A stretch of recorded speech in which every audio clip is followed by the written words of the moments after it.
my name is Harper Grace. I am a country singer. I travel back and forth from Texas to Nashville, as well as getting the chance to tour all over the world. My problem issues the last couple years that I've noticed is just the major amount of bloating that I have, whether it's in the lower part of my stomach or my face. It's been kind of hard to understand what I need for my food or my nutrition during that time, but it is really important because I'm constantly, having to use my brain to write songs and to use my body to perform on stage and to travel all over. It's super important to be able to have a healthy mindset, have a healthy body during that whole entire process. Hey everyone, my name is Rachel and I'm the owner here at Scheer Nutrition. Today we're going to be doing an inside look of what the consultation process looks like. So I have Nashville singer Harper Grace with me today, and we're going to be doing an initial consult to really get to know her goals, her background, get her started with some dietary changes, and get her started with all the functional medicine lab tests that we do here at Scheer Nutrition. So the initial consultation is mainly geared towards figuring out what may be some possible triggers, possible root causes. For Harper, she was coming to me for a lot of gut issues, bloating, distension, some weight loss resistance as well too. So I really want to dive into where her current diet's at and then figuring out what we want to do with her nutrition this first month. Typically, for a lot of my clients with gut issues, I may do some kind of an elimination diet to try to see what kind of symptomatic relief they may get. And then the lab testing, what's so cool about functional medicine is it's really looking at the why. Why do we have a problem in the first place, and what can we do to restore function? So functional medicine basically looks at the body as an interconnected system. How the gut is interconnected with our neuroendocrine system, so our body's stress response, our hormones, our thyroid, our adrenals. We'll be looking at a lot of deficiencies she could have, so her omega-3 fats, vitamin D, her B vitamins. We'll be even doing some genetic tests. We'll be looking at food intolerances she could have, because those can always be big gut triggers, and even things like heavy metal toxins. So this initial consult is such an important key because seeing what kind of results she gets with her diet is going to be one part to the test. Getting all of her background information, what her goals are. So when we do the case review and plan and we see what things are off with our lab testing, we're really able to try to understand the why, because testing, it's just data. We're just looking at what things are off, but it's really telling us a story.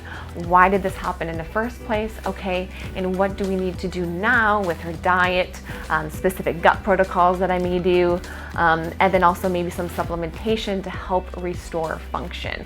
So let's dive in here.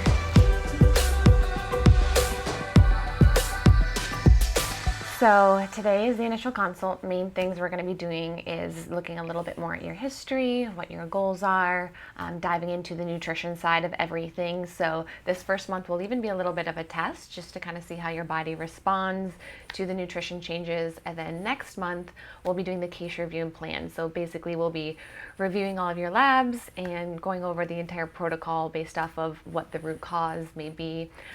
Looking at your history, looking at the nutrition, looking at the things that are off, and then now what we need to do to restore balance. So any questions about today's initial consult at all? No, I'm just ready. Yeah, ready to dive in. Ready to dive into it all. Okay, so I first want to go over some of your symptoms. So what prompted you to come in here? Because I know on the new client forms you put some things about bloating and weight as well too. So with the bloating, how long has that been going on for? I think just for probably over a year, maybe 2 years. Okay. I grew up, my mom did fitness, and I was always in fitness. I did gymnastics when I was really young. And so I was always inside of the gym, but there was a point where I went to Nashville one trip, and I just had a friend, and we went out all the time, and I just ate a bunch because I grew up eating so healthy that I was like, oh my gosh, I've never seen these foods before, Yeah. And so so I think that maybe put me in a weird placement with my body, and so I don't know if there was certain foods that triggered it, but then I gained a couple pounds. I gained probably 12 to 15, maybe 20. Just in the span of 1 month. So 1 month, okay. It was a lot. But the main thing that happened was my face. I have my mom's little structure, like the high cheekbones and everything. And so whenever I would eat something, my face got like a circle, like round, very round. And then the lower part of my stomach looked like I was like 6 months pregnant. It was like horrible. So basically those were the only things that really reacted. I mean, of course I gained weight everywhere else, but it was just this strange bloating in my face I couldn't seem to get rid of. And so, yeah, that's probably been happening for about 2 years. So then I started kind of cleaning it up and going back on my health stuff, because my mom knows certain things. I'll just eat lean meats and veggies and all that stuff. Like, I know what to do sometimes. But even every once in a while, maybe I'll like season something, or I'll add salt, and the next morning I wake up and my face is like beyond puffy. And just even after I lost most of the weight that I had gained, I still have the puffiness. So I just can't seem to like get rid of it. And then also just like getting more of the weight off and leaning up has been like more of an issue for me. I used to be able to do it really easily. If I stumbled, then I could gain it, like cut up again. But it's been kind of like a little bit harder for me to really lean up and reach my goals. So. Yeah, so around that time, you said about like 2 years ago is when the gut stuff started for you. And what was going on during the time of your life at then? Was that when you were traveling? So I was, I was traveling a lot. I mean, I was probably only home 3 months out of the year. I was like back and forth to Nashville doing a bunch of writing sessions. And then that was also during some of my performances as well. So I had like Wayne Bowen and Randy Rogers. So I was just, doing a bunch of stuff. And so I didn't make time to plan what I was going to eat. I just kind of... It's hard when you're like on the road. Oh my goodness, yeah. So that's like, I told you too, I'm going on tour in October, and I'll be gone until February. So that was something that was really like eager for me to get it fixed beforehand, because I don't want to, eat something on the tour bus and then wake up the next day and just be, bloated and heavy before I perform. So that's my... I can imagine, just like how you feel, because like the digestion just takes so much of your energy. And I mean, you're a country singer, and like you're pouring in so much energy for you. So you to be on point is going to be incredibly important. So did the weight stuff kind of happen around the same time when the gut stuff happened? You were on travel? It did. Yeah, it did. Okay. Yeah, like I said, I mean, Nashville's a great place for food. So is like Texas, but I also had a group of friends that just always loved to go out and eat, and so that was hard for me, because I wanted to be nice and go with them, but I don't think I had the mindset or the stability, whatever the word is, to just, do what I needed to do and focus on it. So it was in the same exact time that I gained that weight. Yeah, so eating out quite a bit, so maybe diet wasn't in the best place. Yeah. It's hard, right? When you're traveling, you're on the go, you're focused on, your business, everything that you're doing there, and then eating out quite a bit. And then I can only imagine the stress too.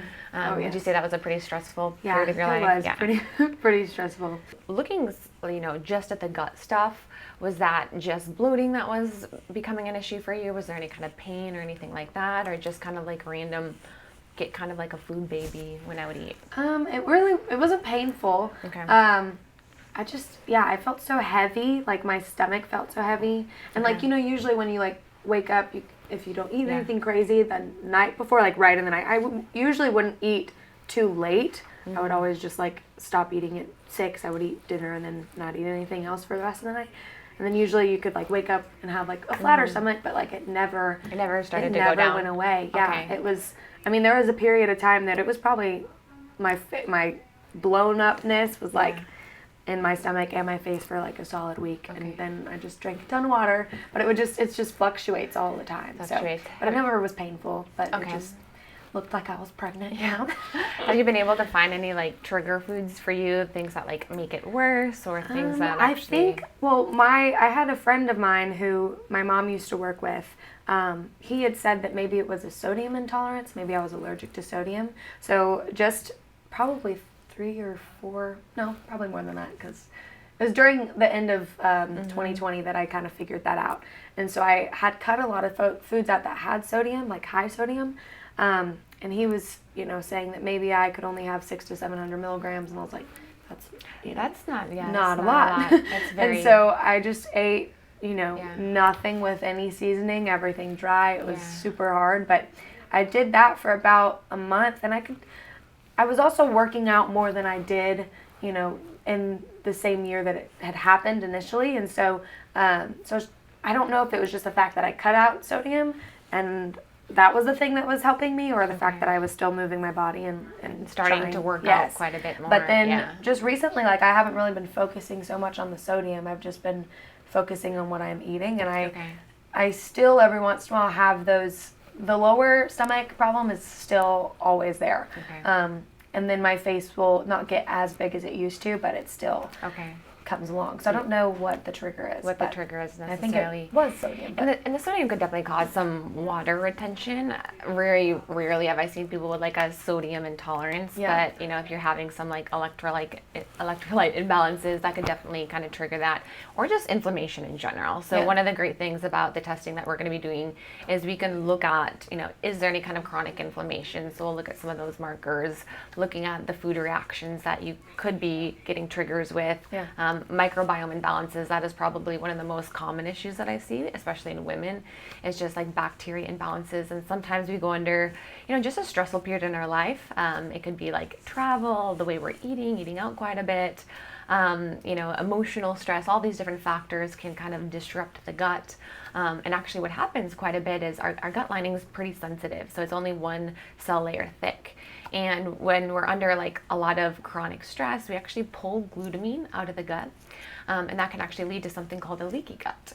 And when we have a bit of a leaky gut, we can get brain fog, chronic fatigue, but we also get a lot of that bloating and that distension quite a bit.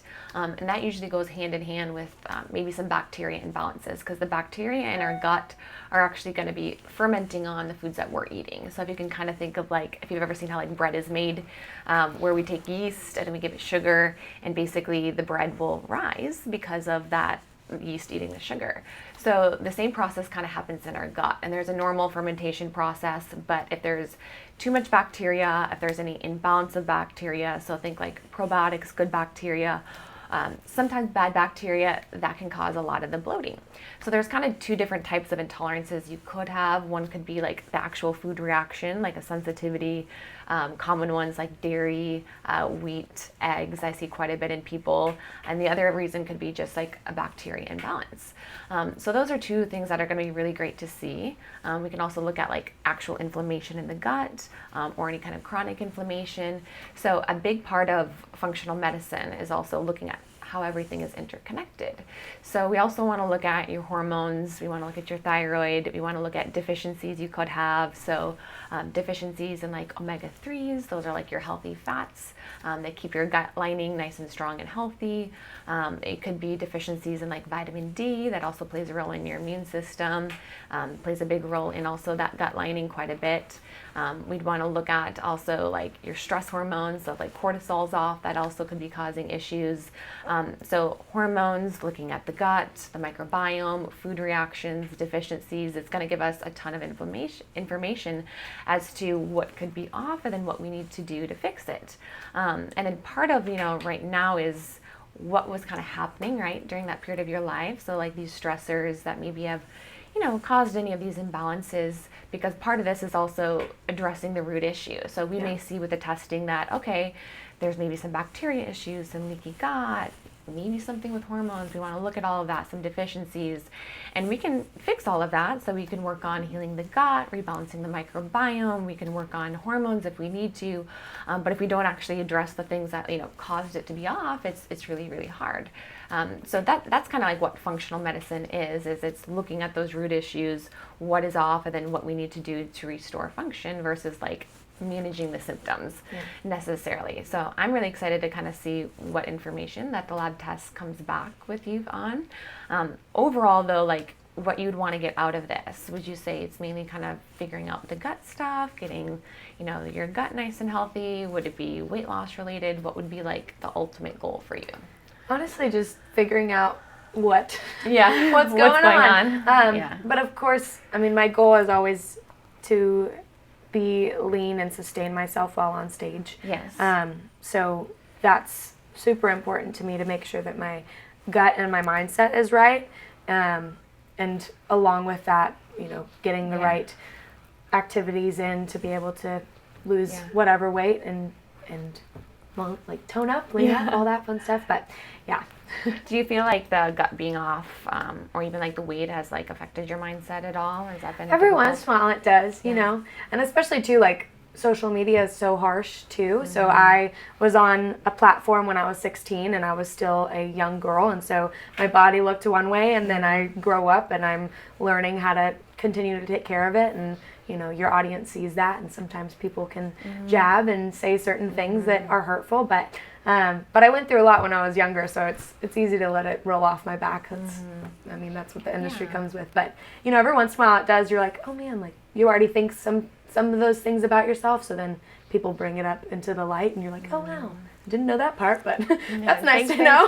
Thanks for pointing that part out. But I mean, yeah, it does affect me because I know what my body is supposed to feel like and look like, and so performing or posting a picture or something like that, it is like, oh man, like that's not how I feel confident right now.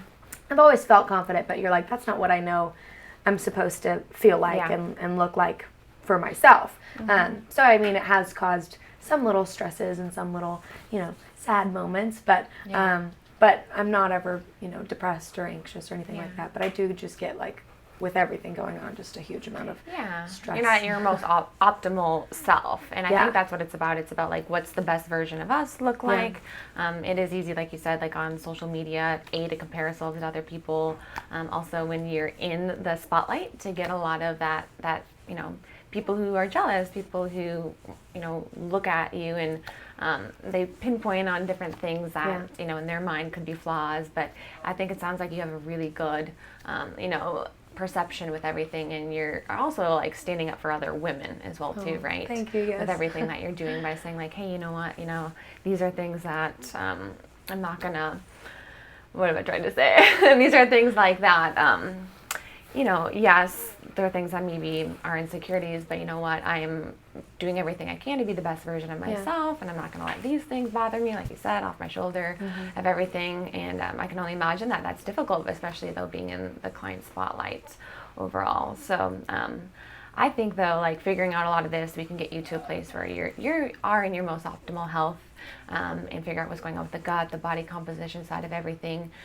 With the weight loss stuff, I know when you said you gained about 12 pounds, were you able to get any of that off? Were you doing anything that you found helped with the weight gain? Honestly, it's like my weight fluctuates too. Like I feel like I'll do a bunch of workouts, like one Monday, Wednesday, whatever, cardio, whatever it is. Just because I grew up in that, so I kind of know how to structure it. So I'll do that, and I'll lose some weight, but then I just maintain like a weight that I don't love. And so, and of course it's not always about the numbers, but like it also is about the numbers. You're like, oh man, like I wish that's a different number. But yeah, so I feel like I can't really get down to what I really want to be. But my goal weight is like 125 or 127 would kind of be my area, maybe even lower than that actually. Probably 120. That's what it is. My goal weight is like 120. 120. And so currently I'm 134. Okay. But it was weird, like the highest I had ever been was 153. That was not good. That's when the whole like everything, so that's probably you were at 153 when like a lot of the gut issues happened and traveling. I blew up a lot. So that was the heaviest I had ever been, and it was very shocking to me. But I've been sitting at 134 probably for like 2 months, even with the consistent like just trying to make sure I watch what I eat. I'm not really going out and eating things that are unhealthy, or so I think, but yeah. Have you ever followed a nutrition plan before?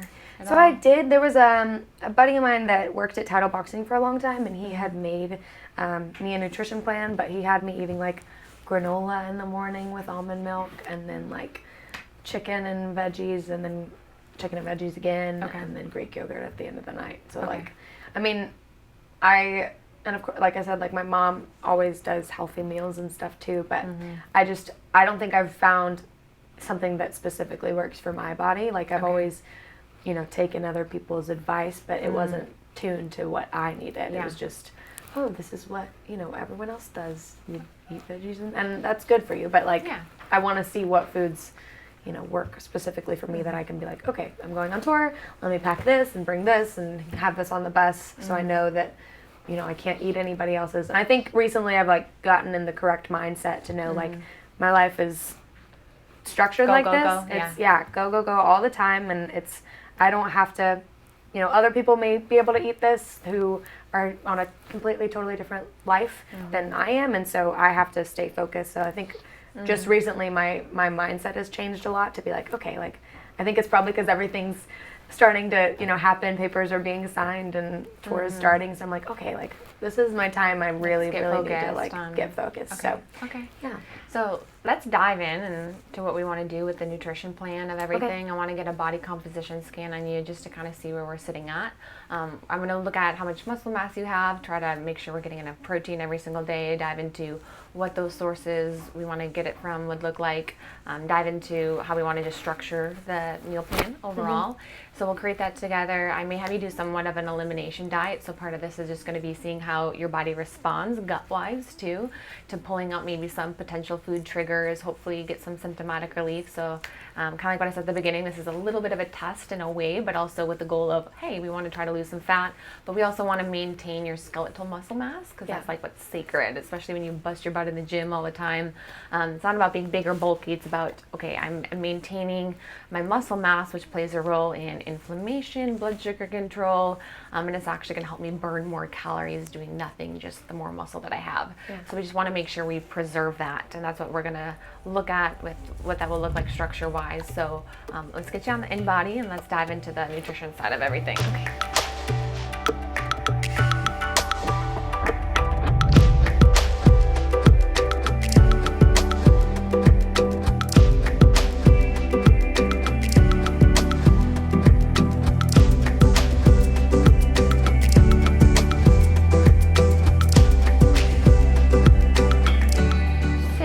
Honestly, you're not starting at any bad place. So this is going to be easy to get our body composition down. Main things I wanted to look at with the in-body is where your lean body mass is at. So you have about 100, we'll just say 115 pounds of lean body mass. So this is everything that's metabolically active. This is what we want to support with protein. And when we're in a caloric deficit, which we need to be when we're losing weight, we want to make sure we're getting enough protein because it's going to preserve that skeletal muscle mass. So I do about 1 gram per pound of lean body mass, so we just need to shoot for about 115 grams of protein per day. Part 2 is going to be making sure we're in an adequate caloric deficit. So your basal metabolic rate's around 1494, so we'll just say 1,500 calories per day. Have you ever tracked calories or done anything with it? I usually do like, sometimes I thought, I was like, oh, if I'm going to try to lose weight, I'm going to do 1,300 to 1,200 calories. And then I'd still get, you know, like 100 grams of protein. So that's probably, I'm always like, my boyfriend would always be like, Harper, you can eat more than that and still lose weight. I'm like, I don't know. Did you lose weight at where you were? I probably lost like 5 pounds when I did that. But so the goal is going to be around 1 to 2 pounds of fat per week. So like that's, if you grab that, that's about like 1 pound of fat. So that's quite a bit in 1 week. Some people can get up to 2 pounds, but we run the risk of losing skeletal muscle mass when we get up there. So if you lose 4 pounds of fat in 1 month, that's great. If we lose closer to upper to 8 pounds in a month, that's great too. Usually we can lose a bit more at the beginning, but as you lose fat, we get closer to maybe burning muscle for fuel, which is what we don't want to do. So getting enough protein is actually more important when you're in a deficit to get enough protein versus when you're in a surplus and trying to build. So we'll shoot for about 115 grams of protein per day. I'm just going to give you a protein goal and a calorie goal. I'm not going to give you a carbohydrate goal or a fat goal we're going to dive into the structure of how I want you to do the meal plan. Okay. Make sure you're still getting in a lot of good healthy fats, especially to work on healing that gut, since fats are really good for that. Keep your blood sugar nice and steady. Make sure we're getting some good carbs since you're working out as well, just not overdoing them. So it's just really getting an even balance. But the main things I just want us to track and make sure we're getting enough of is enough protein, being in a good calorie goal. So I really wouldn't go any lower than right at your BMR for calories. So that's about 1,500 per day. You should be losing about 1 to 2 pounds per week. If you're pretty active, women will be closer to about that 2 pounds per week. But anything below your BMR, that puts you a little bit more at risk for losing muscle, which could then affect your metabolism long run. So that's just like what we want to protect. We want to look at the long-term goal. Yeah, we want to look at the long-term goal, and that protein is going to be incredibly important. So let's do 115 grams of protein. Let's put you at about, we'll put about like 1,500 calories per day. You can track if you want to, but you don't have to track. So like if you've ever used like MyFitnessPal, things like that. Some scanners bomb. Yeah, so some people think it's helpful for like accountability purposes. Some people think it's like kind of messes with their mind. So you want to make sure you have a really healthy relationship with food if you're tracking, because we don't want it to be an obsession. We want it to be like a form of accountability. Yeah. So it just kind of depends on what side you fall on, but I think it's a great tool, especially at the beginning, and then we kind of pull away from tracking once we get a good idea of what those serving sizes should look like. So currently right now, I'm gonna go to your diet recall, but you're good at like 3 meals per day? Yeah. Overall? Okay. So I wanna make sure we're getting enough protein, so I'm gonna probably do like 3 meals and maybe like a protein shake. Okay. Do you do good with like protein supplements normally? Yeah. Okay. I need to get it. I used to use, I don't even know, ISO or something, whatever it was called. I don't remember. Okay. So I need a new protein powder. So. New protein powder. Yeah, I'm gonna put you on one that is vegan based. We're not gonna be vegan or anything like that, but some of the foods I'm having you pull out too as part of this elimination diet are gonna be ones that are big gut triggers. Dairy is one of them. So whey protein, casein, for a lot of people, they don't do very well with it. So I'm gonna put you on like a pea protein. I think you'll do very well with that. Just to make sure we're getting enough protein. Collagen is also a great protein as well. It's more beneficial for the gut versus like building muscle. So I like to mix the two sometimes. Collagen has a lot of that glutamine when we were talking about that is pulled out of that gut lining when we're under a lot of stress, training hard, too much of a caloric deficit. So that collagen can really help rebuild that gut lining a bit. So we can kind of do a combo between those two and then get the rest of everything between 3 meals. Especially since you're going to be traveling, quite a bit. I think the shake is something easy you could bring with you, and then just making sure you're getting, 3 really good meals, enough protein, some of these good healthy fats we're going to talk about, and then getting some of these good carbs. So let's dive into some of the nutrition stuff of what we're going to do with the elimination portion.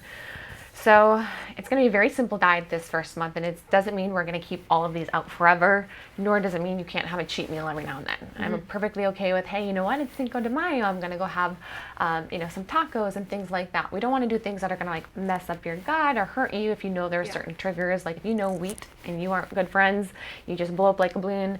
Even when we do cheat meals, let's try not to like do wheat, but let's have some good food and variety. And I think it's perfectly okay to have that in our plan, even so we don't feel overly restricted. But the first part is going to be the elimination portion. So I'm pulling out foods that are inflammatory and B, gut triggers. So number 1 is going to be sugar, whether it's real or artificial. And when it comes to the gut, the artificial is probably what gets most people. So artificial, these would be things like sucralose, anything that ends in OL, so xylitol, mannitol. This is why I want to make sure you're getting on a protein powder that maybe is sweetened with a stevia, a monk fruit, so it's a more natural sweetener. And the reason for this is because these artificial sweeteners feed bacteria in the gut.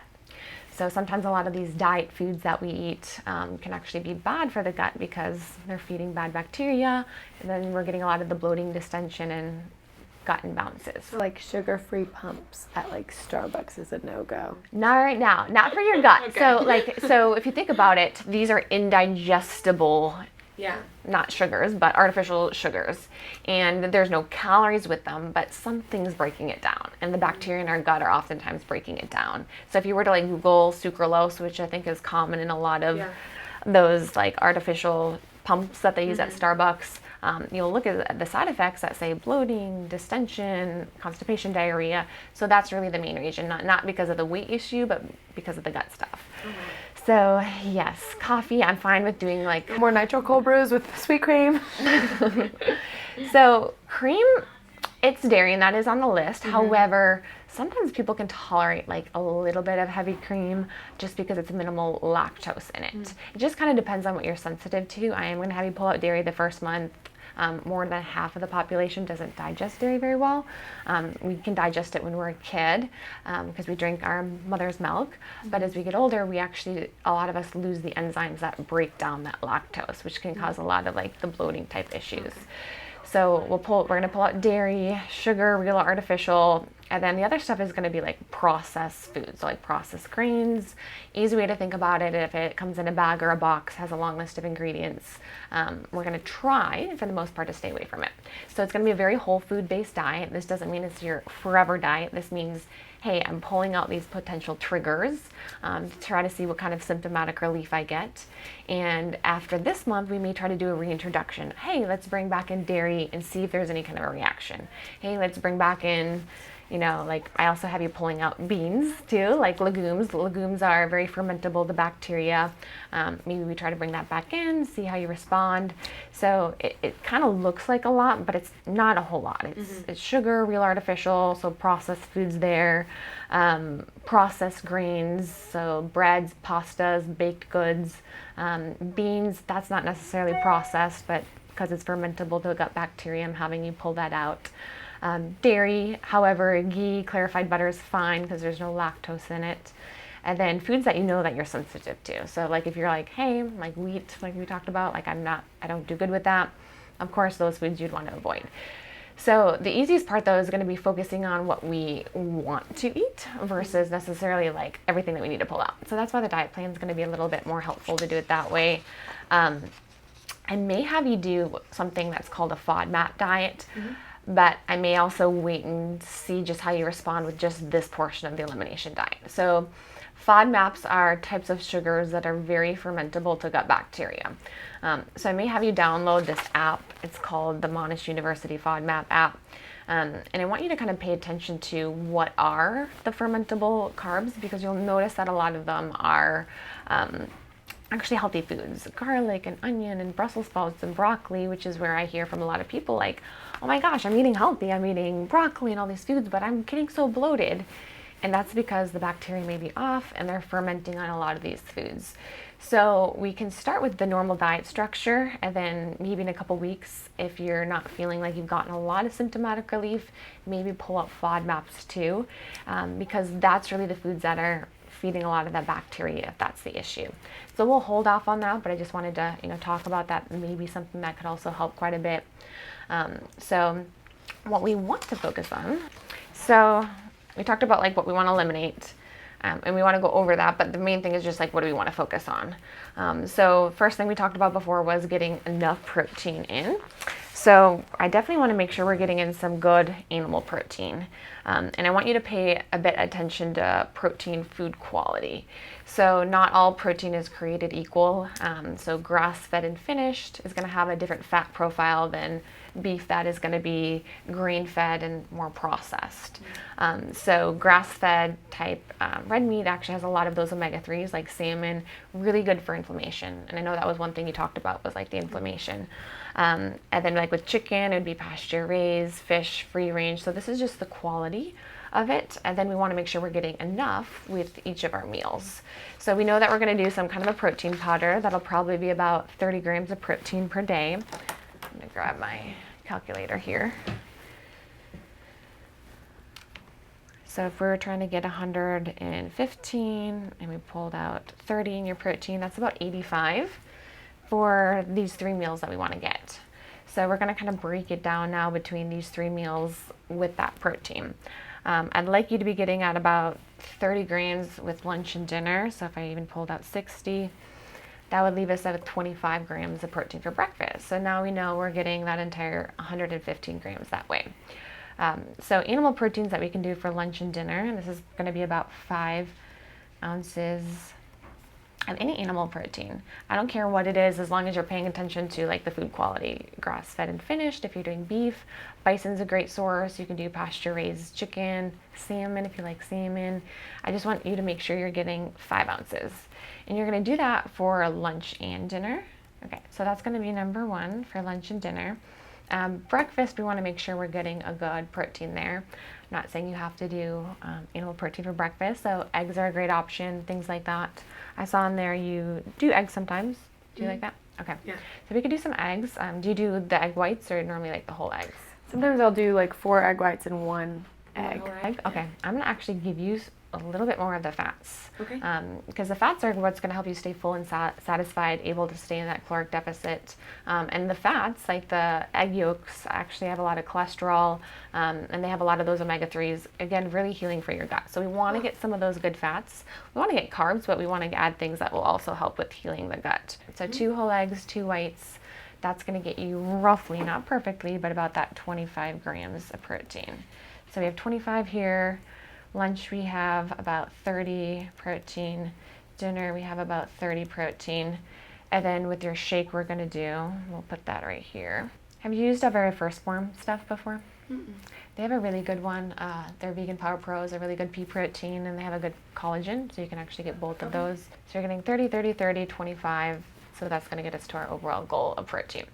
So we're getting some good fats also with the animal protein. So when you're doing salmon, you're getting some good fats. If you're doing the whole eggs, even chicken breast, there's a little bit of fats there.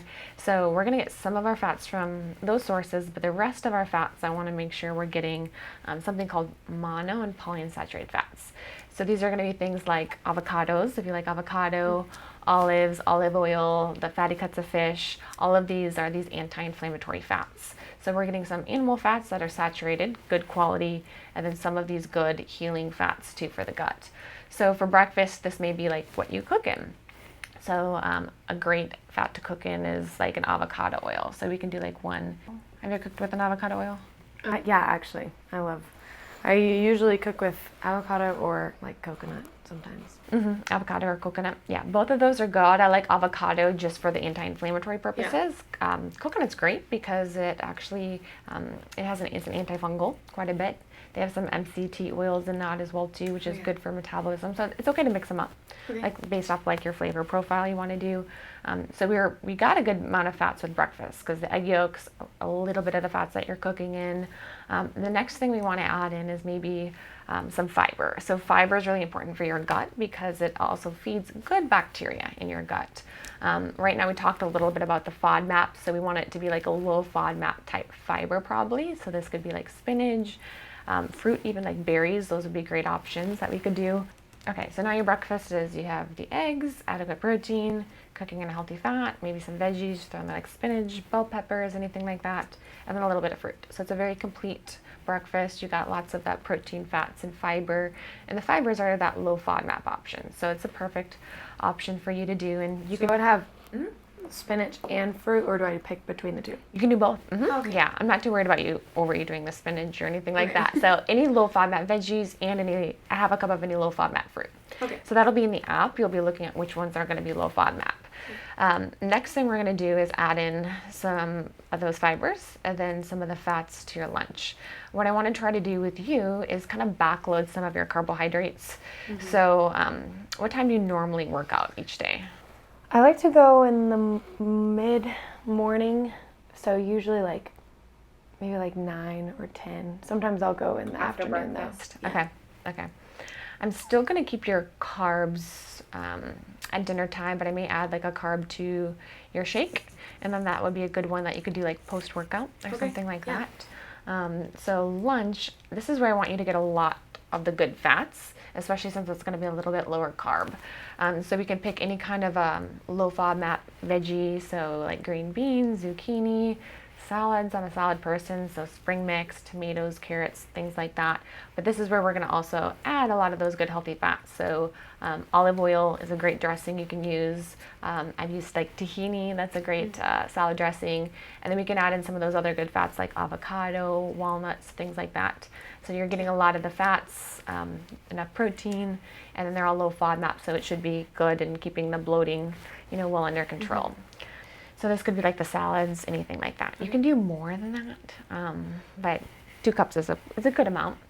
I'm gonna have you do 1 tablespoon of any like healthy fat.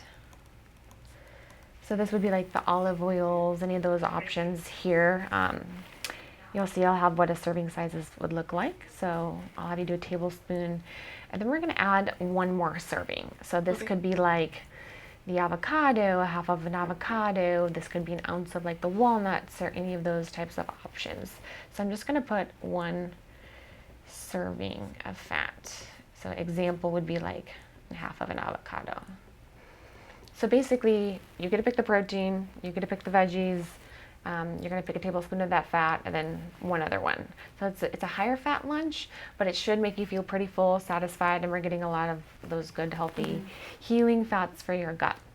Then you're gonna do your shake, and you can move this around wherever you wanna put it based off of like how late your lunch is, how early it is in the day. Could I ever move it up after breakfast and then eat lunch later? Okay. Exactly. You can put this wherever you want to put it. Okay. We'll just Like do a little double arrow. It's like a post-workout.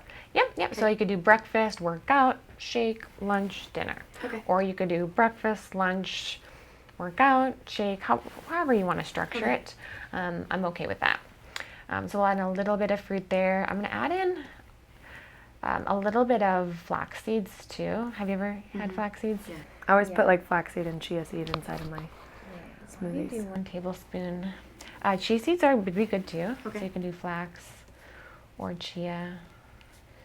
It adds a little bit of fat and a little bit of fiber, so it's not just like too rapidly digested. And we're getting some more of those good fats that we want, so it'll help you stay fuller and satisfied.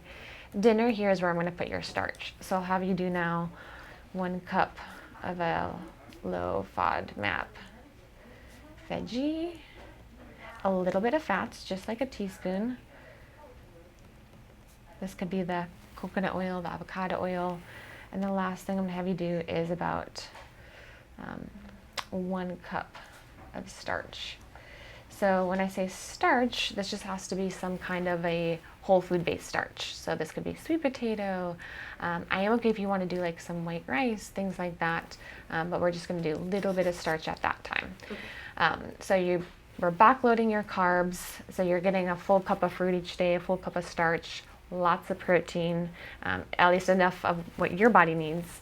And then we're getting a lot of those good fats. So it's structured, but it gives you a lot of variety with everything we're doing. Does that make sense? Yeah. Okay. So you can track to kind of see where you're falling, but you don't have to. I'm going to type this up so you have it as well too, versus how I wrote it out here. But this will just walk you through what I want you to pick from: proteins, veggies, fruits, fats. And then we'll have just like the template here that I'm going to type up and email it to you. Okay. Okay. But any question about the nutrition side of everything? No, that sounds great. Awesome. So you're going to do this for the next month, as well as getting the lab tests done. So these are the labs you're going to be taking home with you. We're going to be scheduling you for the blood draw. So here.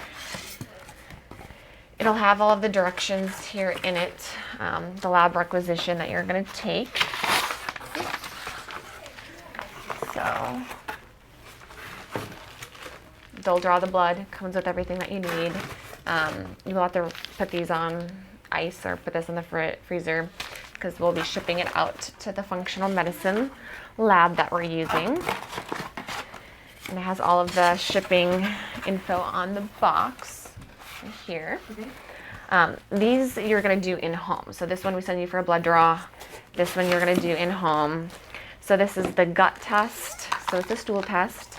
And then there's a urine test. This is the toxin test. So we're looking at like heavy metal toxicities, things that are big gut disruptors that we don't think about quite a bit, but there's like lipstick is 40% lead, mercury in fish. So those are big gut disruptors. So they can be part of the root cause if they do come back positive. Sometimes people do. It's not super common, but we check for them regardless. This is my baby. This is the gut test that looks at all the probiotics. So good bacteria you could be low in, bad bacteria that could overgrow. We'd look at any of that leaky gut, gluten intolerance, and we look at digestive enzymes as well too. So it has the directions for each? Yes, directions are all in here as how to do it. So at home, sending you for a blood draw. Okay. And then next month, we'll be doing the case review plan. So we'll have all of the lab results back. We'll review it and then talk about like, okay, what do we need to really focus on? Do we need to further change the diet? We can maybe start a bit of the reintroduction, and then, you know, really figure out the root of the issue and get you back to your most optimal health. Awesome. Yeah. Love it. All right, guys, I just finished the initial consult with Harper Grace. She is such a sweetheart, as you guys could see. I really enjoyed understanding why this is so important to her with everything that she does as a country singer artist, and you know why health is so important when it comes to our jobs, our careers, how we show up for other people. So a lot of the things that we found out during her initial consult is about 2 years ago, she was under a lot of stress. She was just starting to travel. Her diet wasn't really in the best place, eating out quite a bit. And those things really caused her gut to become off. And some of the things that I'm thinking is there may be some microbiome imbalances with the bacteria, maybe some food intolerances. But one thing I really talked to her about during the consult is it's usually during some time of a stressful period of our life where the gut gets off. And a big reason for that is because our gut lining, it's only one cell layer thick. So when we're under a lot of chronic stress, we actually pull glutamine out of the gut. And that can actually lead to the gut lining breaking down. Let's say we're in a time of our life where there's a lot of stress, so always in fight or flight, cortisol's high. That causes a breakdown in the gut lining. And then our diet's not in a good place, so maybe a lot of processed foods, artificial foods, inflammatory fats. All of that can lead to a lot of these microbiome imbalances. So we're going to confirm all of that with the lab testing and see what comes back here next time. But we had a really good plan today with what we wanted to do with her nutrition. We really focused on bringing down a lot of the inflammation in her gut. We pulled out some possible food triggers. Now this may not be a forever diet, but it's going to really help us pinpoint what some of these intolerances could be. There's really two types of intolerances that we're looking at. Bacteria intolerances, where the bacteria are fermenting on some of these foods, causing a gut reaction, or a true immune sensitivity response. So that would be an IgG or an IgA antibody response. So the test will help us look at both of those, but the diet's really important is because we're gonna try to see just through her symptoms what type of relief she gets this next month.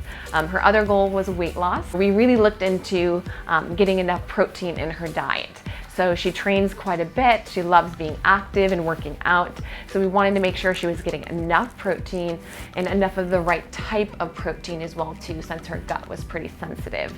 We did some other things such as adding in some good healthy fats to help with healing her gut.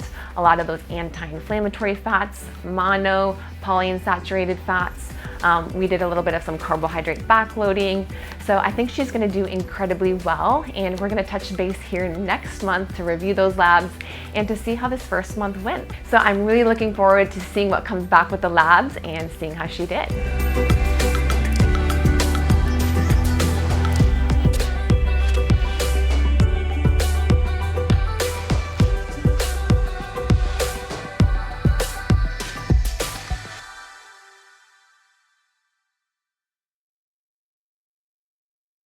It's been about 1 month since you've been in since the initial consult, and I'm really excited to hear about the results that you got after getting on the initial diet plan. We got all your lab results back today, so we're going to be going over all of that, kind of see what's going on with deficiencies, food sensitivities, what could be off with the gut issues that I know you had been experiencing for a little bit. Yeah. But tell me a little bit, how did this first month go?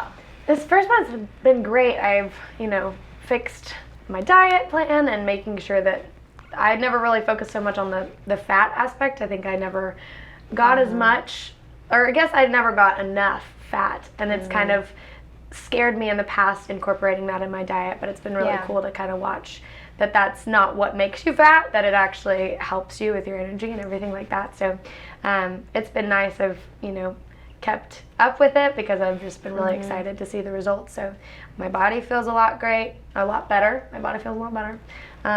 But yeah.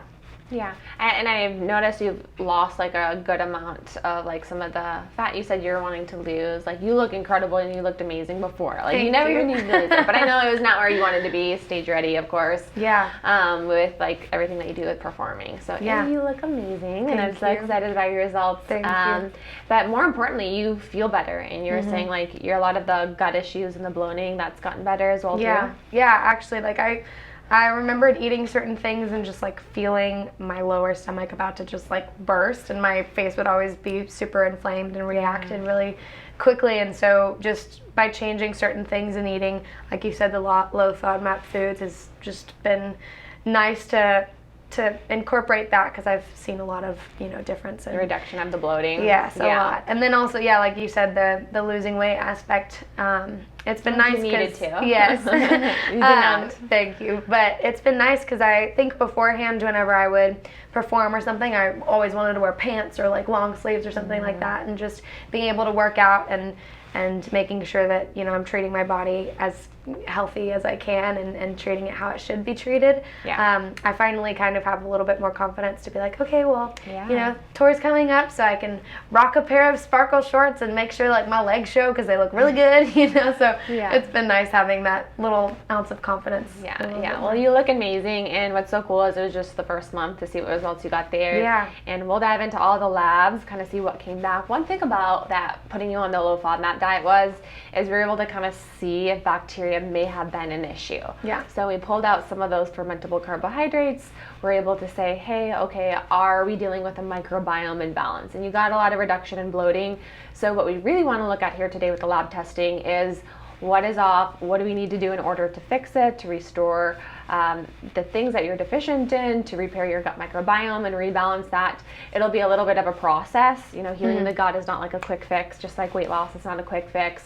But each month you should feel better and better, just kind of depending on, the severity of it. Will just determine how long it will take. So let's kind of dive into some of the labs here today. There's a lot that we got back. So we do some of like the most extensive testing that's out there, looking at literally all of your hormones, deficiencies, food sensitivity, microbiome.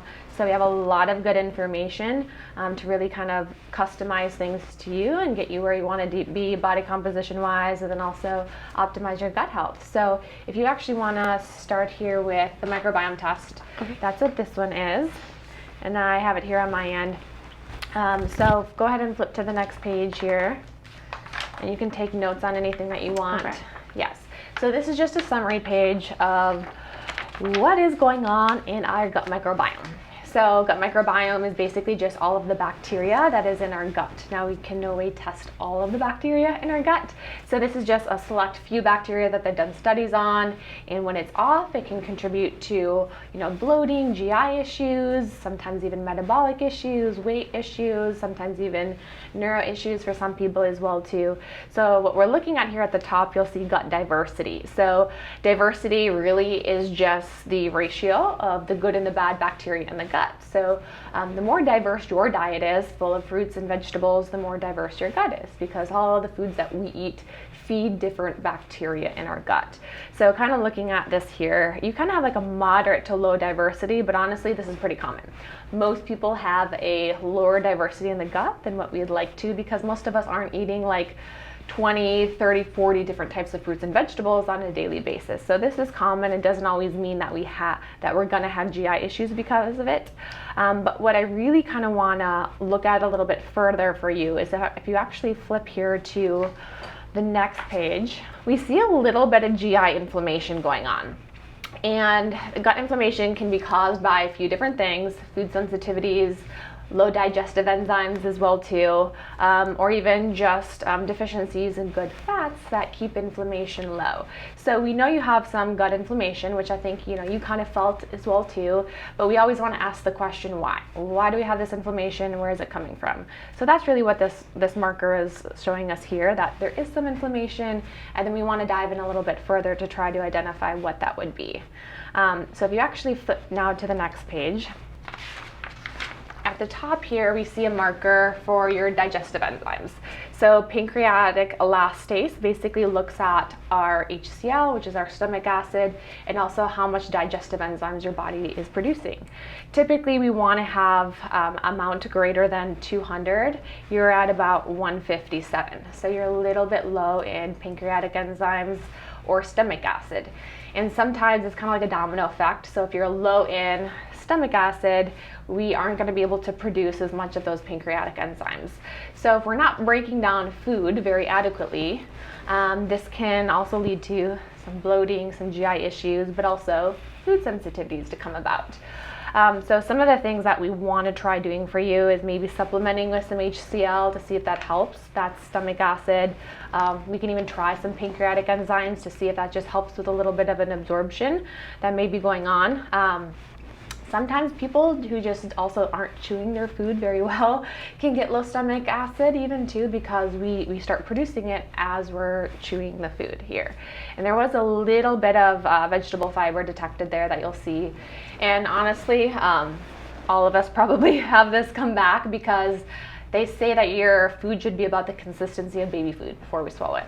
I don't know about you, but you know, when we're running around and life's busy, eat really fast. We eat pretty fast, so that's common. But the low digestive enzymes and pancreatic enzymes does concern me a little bit, not any kind of major health issues, but I think in terms of maybe some bloating and some food sensitivity, this definitely could be kind of part of what's going on there. Okay. Yeah. Any questions about that so far, though? Chew slower. Chew slower. Yeah. Okay, a couple other things here. If you actually want to flip to page, it should say 23 of the gut test. We won't go through all of this. We'll just kind of go through the things that were off for you, because there's so much information here that we can always go down so many different rabbit holes. But here, what we're looking at is a marker called secretory IgA at the top. So what this is telling me is there's a lot of immune upregulation going on in the gut, which is what your body's supposed to do when there's something foreign in your body. We don't want it to be there, like a food intolerance, for example. It's more problematic when it's low. But this is telling me, hey, there's some kind of immune reaction going on in the gut. 70% of your immune system is in the gut. So again, we want to kind of ask the question, why? I think definitely some possible food sensitivities can be one reason, and we'll kind of look at that here in a little bit. But one other thing that came back is, if you look here at the bottom, we have a marker called zonulin, or fecal zonulin. So zonulin is kind of like the gatekeeper to our gut lining. And when this is a little bit on the higher side, it can indicate a little bit of a leaky gut. Have you ever heard of that before?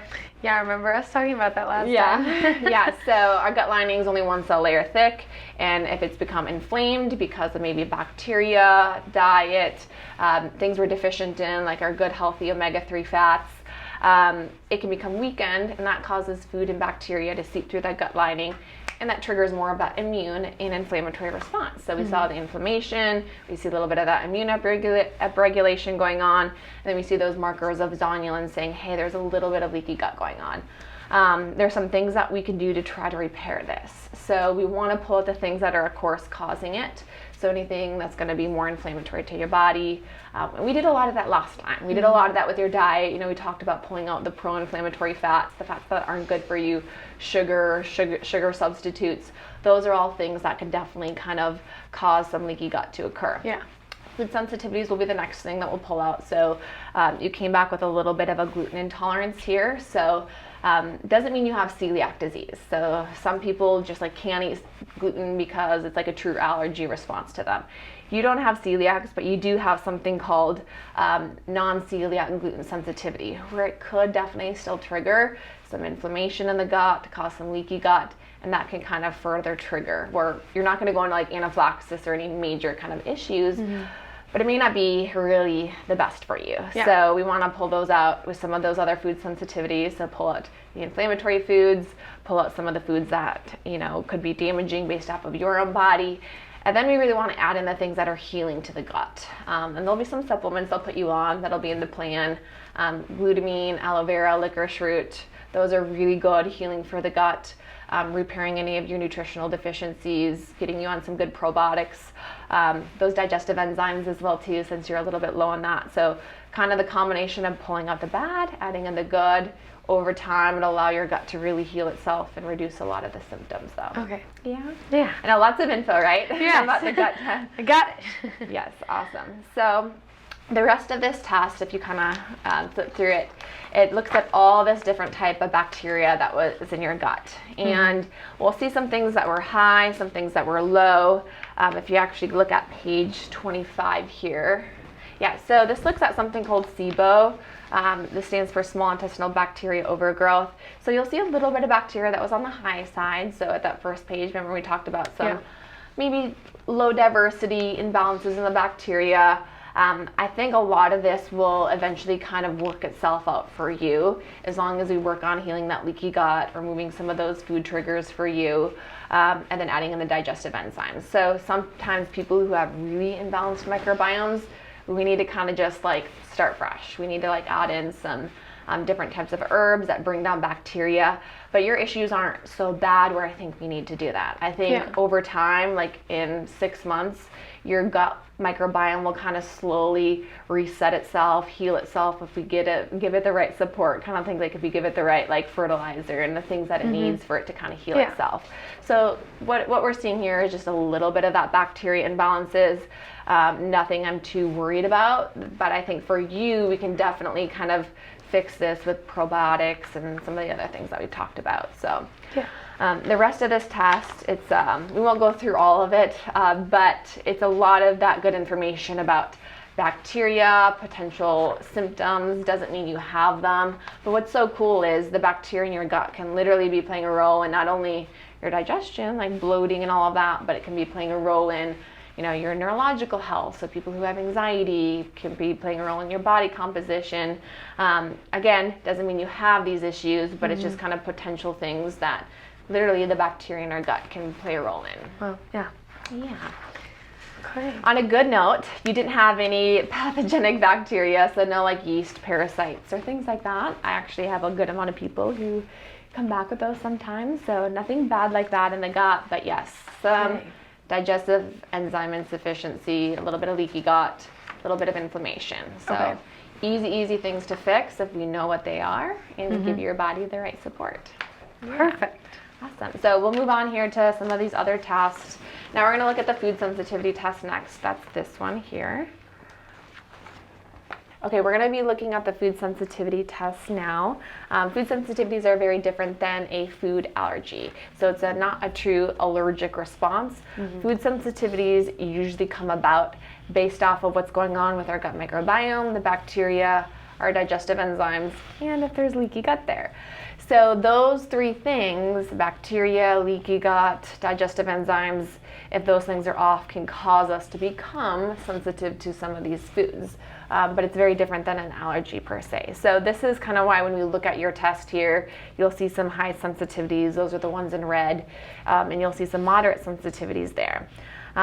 So normally people would look at this and kind of freak out because they'd be like, oh my gosh, what can I eat? I have so many foods that I'm sensitive to. Yeah. But part of this is because the gut's a little bit leaky and because you're low in digestive enzymes, these are therefore coming back on the test. So it's not a true sensitivity. If we think that some of these could be contributing to the inflammation, we can pull out some of the high ones for a period of time. Yeah. But for you, the goal is not to pull out all of these foods. There's no way that I want you to pull out like 30 different foods. I mean, like coffee, that would be terrible. And that's what I thought when I first saw it. I was like, oh man, coffee. Yeah, so we don't want to pull out all of these. What we really want to do is work on the gut. We want to work on the digestive enzymes. We want to work on the leaky gut, bringing down inflammation, and a lot of these should go away. Now, it doesn't mean if you're still experiencing some different GI issues, like the bloating is still there, kind of any kind of GI pain, you could try to pull some of the high ones out to see if that helps for a period of time. But I'm by no means going to have you pull all of these foods, but it is another kind of indicator of like, okay, low in some of these enzymes, the leaky gut, causing me to be sensitive specifically to these types of foods. Yeah. So it's kind of more so working on the gut though. Okay. Yeah. So we'll kind of play around with that a little bit and see if we need to. But yeah, the rest of this test just kind of goes through all of the different foods that it tested for. So even though these were the ones that came back, these are all the foods that were tested, it was about 96 of the different foods. And some of them didn't come back as a reactivity. Yeah. Next, we're gonna just look at some of the blood work that we did here. That's what this next packet is. So we looked at all of your gut microbiome, we looked at the food sensitivities. So this is kind of now looking at your hormones, deficiencies, your thyroid, and all of that. So right here, we're looking at anemia. So this can be iron deficiency anemia. All of that looked really good for you. Some different micronutrients, so folate, vitamin D, and your B12. Your vitamin D is definitely pretty low, which most people are pretty deficient in vitamin D because it doesn't come from food typically, or in very small amounts it does. We mainly get it from the sun. I'm very fair skinned. You're pretty fair skinned as well too, so we tend to be a little bit more prone to vitamin D deficiency. And I would say, like, unless you're laying out in the sun 30 minutes like naked every single day, the likelihood of us being deficient in vitamin D is pretty high, and most of us need to supplement with it. Okay. So we'll put you on about 10,000 IUs of vitamin D to try to bring those levels up. What's kind of interesting about vitamin D, it's kind of like a feel-good hormone. It does so many different things in the body, but it also plays a big role in your mood, energy, hormones, and even keeping that gut lining nice and strong and healthy. So that's one big reason we want to bring that up. Your B12 levels were on the high side. So not sure if you've been taking some like B vitamins. A lot of people do for energy, like energy drinks, you'll see some B12. I'm not worried about it because it's water soluble. You can't really get to toxic levels, but just for knowing why it's high, it's probably because maybe some supplement or... Yeah, I do have one B12 like vitamin that I take in the morning. And then sometimes I drink Celsius, which also has the B12 vitamins, yeah.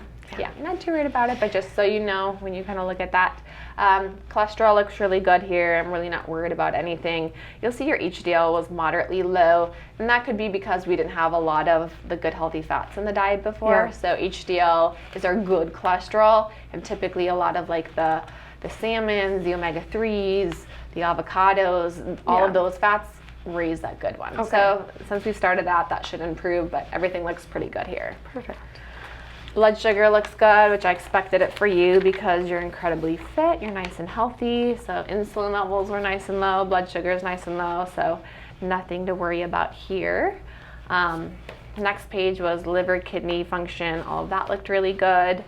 So some basic testing that we did. And then now we're looking at your thyroid. So women can definitely be a little bit more prone to thyroid issues. Thyroid plays a big role in your metabolic function, but your thyroid looks awesome. So your great. free T3 is your main metabolically active thyroid hormone. You're at about a 3. The range goes from 2 to 4.4, so you're kind of like perfectly where we'd want it to be. Good. So yeah, your metabolism with your thyroid, all of that looks awesome, which is really good to see. That was the one thing that I was talking to my mom about. I was like, what on earth my thyroid, or like what it was, but that's good to know. No, it looks good. It's good. Sex hormones, those also look really, really good there. I mean, your estrogen's actually a little bit low. Nothing I'm too worried about. Women who are a bit more lean, and you are small and lean, you're very, very fit, can have lower estrogen, just because we have a lot of the estrogen produced in our body fat as well. When I competed, my estrogen was even a little bit low. So not too worried about that at all. Do you ever get any kind of like hormone issues that you notice like around your cycle or anything like that at all? I always have the worst cramps ever, if that's anything. Like I feel like I'm dying. Those have always been really, really bad. Like, but it switches out between each cycle. So like every other cycle, it's like really bad. So it's not all the time? Not all the time, but I also take out certain foods that are like prone to cause cramping during like the week before, but even still, like, they're really bad. So I think my gynecologist gave me something to take for cramps besides like Midol, something that's more powerful because it's just really bad. So my mom had it and her mom had it, and so it's like, I don't know if it's like a family thing or carried throughout, but we all have the worst. One of the joys of being a woman, right? I know, right? Yes, we love it. I definitely, experienced some of like the hormone cramps myself. It doesn't look to be like too hormone related based off of this. Now, the hard thing about testing females' hormones is they also fluctuate throughout the month. So where we see your hormones at here is going to be different than right around your menstrual cycle or around your period, because you're a female and your hormones cycle. Yeah. And they do that throughout the month. So here they look pretty good. There's not any kind of major red flag that pops out to me, but it doesn't mean, you know, around your cycle, you could get a little bit of an estrogen surge, and that estrogen could actually cause a little bit of that cramping that you're talking about. Yeah. Okay. So that could be going on there for sure. I think the best thing you can do is like what we're already doing with your diet and working on your gut health. Actually, estrogen is metabolized through our gut, through our liver as well too, but our liver and our gut, that plays a big role in it. So doing those things can definitely kind of help with some of those like PMS-like symptoms as well. But nothing based off of here that's super off, but I think as you continue to work on like the nutrition side, inflammation for sure, that could definitely improve. It may not go away completely, but I think it could definitely improve. Your DHT levels was the only thing that you see here that is off. So DHT is something we call dihydroxytestosterone. It's a derivative of testosterone. Yours was low. Not a bad thing for women. It's more problematic for women when it's actually high. So DHT is more like the acne-causing type hormone. So if you've ever seen like the DHT blocking shampoos or things like that, typically they're blocking that because it can cause a lot of issues for women. Yours is on the low side. So that's good for you, especially if you're like curious of like, hey, are my hormones causing acne? Yeah. It wouldn't be in this case here because your DHT levels are pretty low. Okay. So that's actually good to know. Good. Yeah. Now we're going to be looking at, this is just your CBC here. Your blood cell count was a little bit on the low side. That could be a little bit more immune system related if you were sick recently. Sometimes during this time of the year, this can be pretty common. Mine's kind of on the low side usually. Nothing really major, just if you were sick previously, that could be low. I have the worst allergies, especially like living in Nashville. That is horrible. I can never breathe. Yeah. So maybe that's probably something, but You'll see here where we see your MCV. This was a little bit on the high side. So MCV is something we call Macrocytic Anemia. And this can be a little bit on the high side if we have a deficiency in B6, folate, or we don't do something very well called methylate. And now most of us haven't heard of methylation before. Yeah. Methylation basically means detoxification. And we actually ran this genetic test on you that we're going to look at here in a little minute about how well your body methylates, because some people just can be a little bit more genetically prone to methylation issues, aka detoxification issues. And if that's the case, sometimes they don't metabolize B6 or folate very well.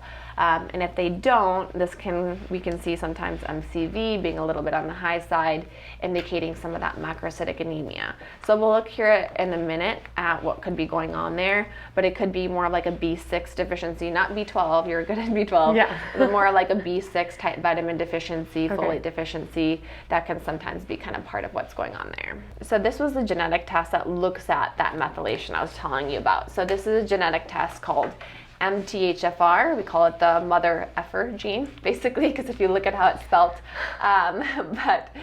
it looks at how well your body methylates. And it's such a common genetic defect. I love to test everybody for it, because if you can't methylate well, it can affect everything between your neurological function, to your liver function, because we need to methylate, to your B vitamins, to even your gut health and inflammation. So testing you for this can kind of help me customize supplementation if we need to. So I have a little chart here I'm going to show you. So this is a little genetic chart. So if we look at, you were a CT and an AC. So CT and AC. So you have one variant of each of the genes for the MTHFR defect. So based off of your genes, you have about 48% enzyme activity when it comes to methylation. So let's say the average person methylates at 100%, detoxifies at 100%. You do at about 48%. Oh, wow. Yeah.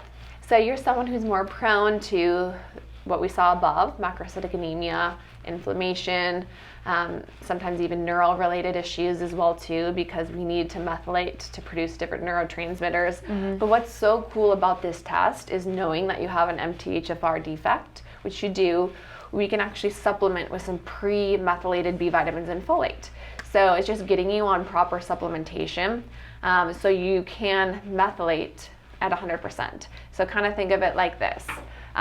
When you have B vitamins and folate, we have to add that methyl group in order to do all this detox processes. Your body doesn't do this very well. It doesn't take the methyl group to that and bring it in very well. So what we're gonna do is we're gonna give it to you already in this form, so it can do all of those processes. So that's what's cool, is we can actually do something about this and get you on some supplementation. And for a lot of the clients that I've got them on some methylation support, they have like better energy, neurological function, less inflammation. So it's something cool, but something you may have definitely got, or you did get from your parents. Okay. More than likely. So they probably have it too. Okay. Yeah. So they probably also need to be on methylation support. Yeah, probably both of them. So these are your omega-3s, so anti-inflammatory fats up here. So this was like what comes from like fatty cuts of fish, like salmon, really good for us. And then we have our omega-6s, our pro-inflammatory fats. So those are the two at the bottom, arachidonic acid, linoleic acid. These come from things like vegetable oils, industrial seed oils, sometimes more processed type meats. And what we're really looking at is the ratio of these omega-3s to those omega-6s, and we want them in balance. And what happens if sometimes we get too much of these omega-6s, those pro-inflammatory fats, in ratio to those omega-3s, we become more inflamed. We also need those omega-3s to keep inflammation good in the gut, to keep your gut healthy. So your omega-3s actually look pretty good. You're getting a lot of the good fats, but the problem is you're a bit high in those omega-6s, is what you can see there. Which, when you're traveling and you're eating out, it's common because at restaurants they're usually cooking in a vegetable oil. They're not usually cooking in like an olive oil. So, it can be hard, and we have to be a little bit more cautious. But what I tell people is if it's high, we just probably ought to get you on some extra omega-3 supplementation to kind of just counterbalance that. And that can also help with the inflammation in the gut and all of that as well too. Yeah. Do you feel like you eat a good amount of fish? Yeah, actually, I love salmon. I usually cook that for like lunch or dinner. That's what I've been doing a lot for like my big salads at lunch. Your big salads, yeah. And then the olive oil vinegar mixture. Yeah. Almost through the labs. So this is the last test we did, and this is a toxin test. Most people will never look at toxins in their body through a lab test. So toxins are environmental. There are things that can come from like for example, mercury in fish, if you eat a lot of it. 40% of lipstick is lead. That can be toxic to your body. Plastic and water bottles, there's BPA, which mimics estrogen. So there's all these things in our environment that can disrupt your hormones, your gut, and a lot of us just don't even know they're there. So that's what we're looking at here at this next part is, are there any environmental toxins that are present? And people who have an MTHFR defect, don't methylate well, can be more prone for these to build up in the body because they don't detox well. So do know that as we're looking at some of these different tests here. And so mycotoxins are mold. Mold can be both food-based and like environmental, like in buildings and things like that. Now a lot of people get kind of nervous when they look at this and they see mold in there. Have you ever eaten like fruit that there's been mold on? Like literally yesterday I had raspberries and there was like some mold in them. Or dairy, and sometimes that can happen. Well, we can ingest mold sometimes in the foods that we're eating. Doesn't always mean that it's causing issues. So what we saw here is there was a little bit of the mold there present, kind of based off of some of the food. And also knowing that you had some methylation issues, that can also be part of maybe why this is a little bit more present. So after we've worked a little bit on your gut health, repairing the leaky gut, digestive enzymes, we may do like a minor detox. Okay. Your body will be methylating well with the supplements that we're going to get you on, but we may want to kind of get some of these out of your system. And this isn't like your skinny tea detox by any means. This is actually upping your body, your liver's ability to detox using some of the B vitamins, methylation support. Glutathione is one of your other major antioxidants that I'll use, and then we'll add in some kind of a binder to kind of bind up those toxins. I've done it quite a bit. It's not too scary, but if you're someone who has GI issues, it's just good to get them out of your system. So that's kind of what we're looking at here. There's a little bit, most of yours are food-based, which is common. And we can easily get rid of that, and that'll just help also bring down some of that inflammation. And then preventative will also be getting on that methylation support too. Okay.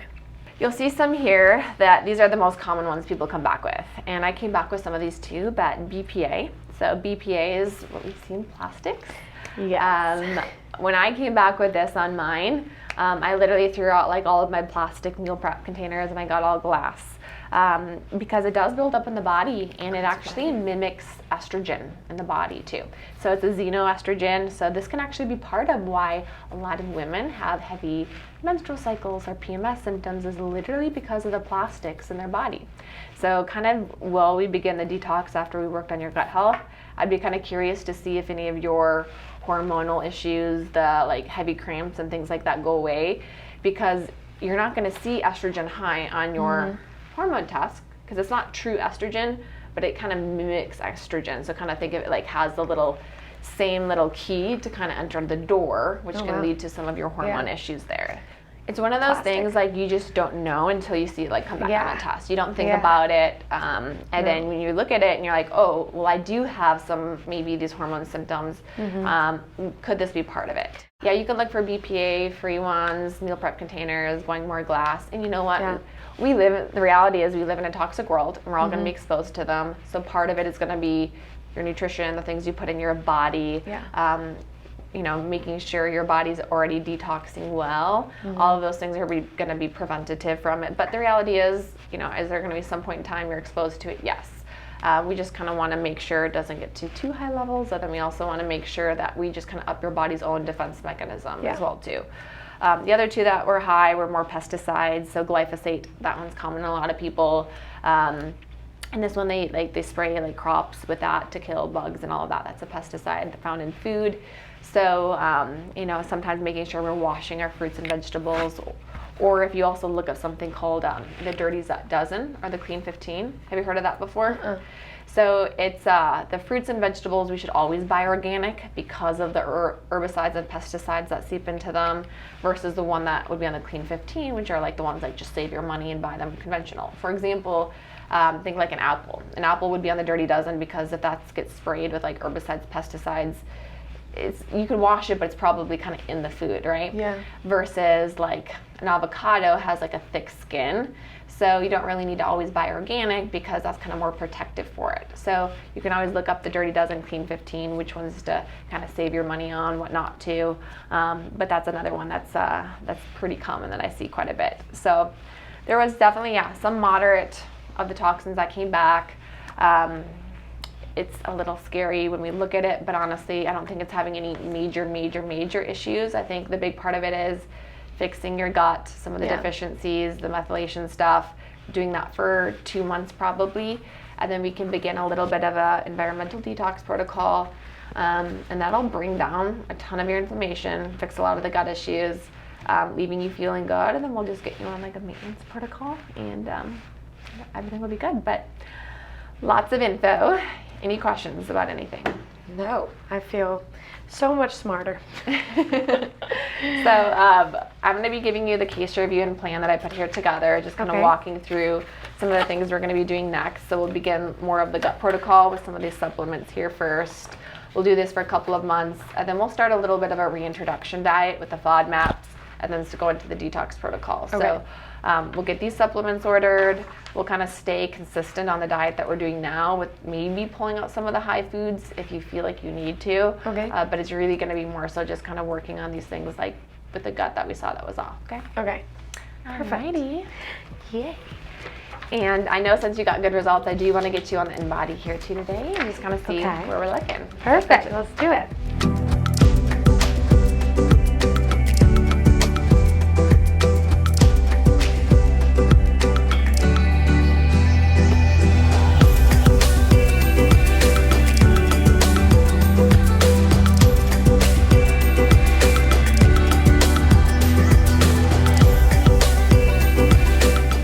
Super exciting working with Rachel and getting all of this information. It totally is a lot of information to take in, but Rachel does such a great job at just breaking it all down and making you be able to understand exactly what everything means. And so it's been such a joy to understand what my body needs and how I need to fix certain things and what supplements will help me figure out how to make everything go how they're supposed to go. But I would definitely recommend using Rachel, and if you really are struggling with something inside of your your body or your gut, or just feeling a little bit off, because she definitely knows how to pinpoint the right thing that helps you feel a whole lot better and also gives you a lot more confidence if that's something that you're also struggling with. And so it's been really exciting to just continue to do the process with her, and I'm excited for the next couple months that are to come after I take these certain supplements that will help me kind of detox and get everything out of my system and balance everything out. And so yeah, it should be an exciting time. It already has been. I've felt so much better just in the last month from the food changes and swapping different foods out and making sure that I'm doing the low FODMAP foods, and it's made me feel a whole lot more energized and a whole lot better. I wake up kind of earlier than I used to actually, and my body wakes up to the sun, so that's something new. But yeah, it's definitely been a great experience, and I would very much recommend it for anybody else that wants to understand their body more. So. Hey guys, I hope you enjoyed this little case review example that I did with Harper. Harper was incredible to let you guys actually watch and listen in on our case review. It is things that are very, very personable. So it's just so cool that she wanted to share that so she can make an impact in other people's lives. And I thank you so much. She's seriously, guys, so sweet. And if you guys want to get some more information about working with me or my team, you can always check us out at rachelscheer.com, fill out an application there. We'll see if you're a good fit for me and my team to do the testing, the nutrition coaching, and help get to the root cause of your health issues. So seriously, Harper, thank you so much for coming in and doing all of this whole process and like just sharing it with people, because I know a lot of people are gonna listen and really resonate with some of the things that like you've gone through with like the gut stuff, you know, wanting to improve your confidence and everything. And just knowing that there's different options out there, that we don't have to do a pill, just go to the doctor, that like we can literally do some more of this extensive testing, work on our diet, and get some great results. So I'm excited to see, you know, where these next few months go for you, because I know you got some good results with this first month. You know, now we got these lab results back, and you're gonna only do even better these next few months, and you're gonna look so amazing up on stage here in Nashville performing. So I couldn't be any more proud. Oh, well, I can't thank you enough. You're so sweet. I appreciate you for taking the time to do it. So awesome. Thank you, guys.